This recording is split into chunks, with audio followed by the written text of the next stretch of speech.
one, kind of misconception about homelessness is that people just become homeless like in a day, which isn't usually true, especially if you have kids or it's a family. They kind of know it's coming. They're getting evicted for some reason. They're unable to pay their bills, so they know, something's kind of coming up into a point of crisis. And so I was talking to the husband and the wife kind of back and forth for 2 or 3 days, and I knew that they were showing up to come and move in. The wife was 9 months pregnant and worked as a CNA and was unable to kind of continue her job because she was due.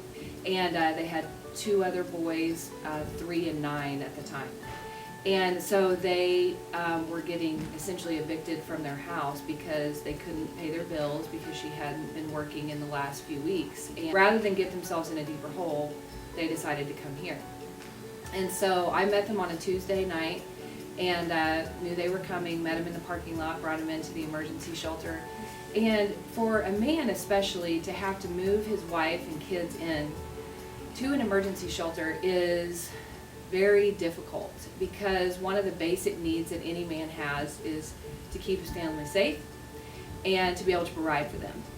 And so he and I talk about it actually frequently, that he just looked at me and knew it's going to be okay. You can trust me, and I'm going to protect your family, and I'm going to keep them safe until we can get this problem solved. And so we moved them in here to the emergency shelter. And they were actually here for several days. They eventually transitioned upstairs to our program because she had her baby the next week, like the next Tuesday. They moved in on a Tuesday and the baby was born on a Tuesday. And so actually that night he didn't initially go to Helping Hands because he had to go to work.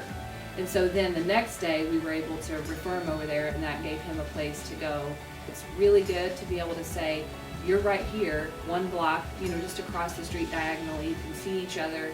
I even, when the mom moved upstairs, put her in the front part of our building so that literally they could see each other, where they're at, and even though they're separated, they can have that little bit of connection. And so that mom still lives here.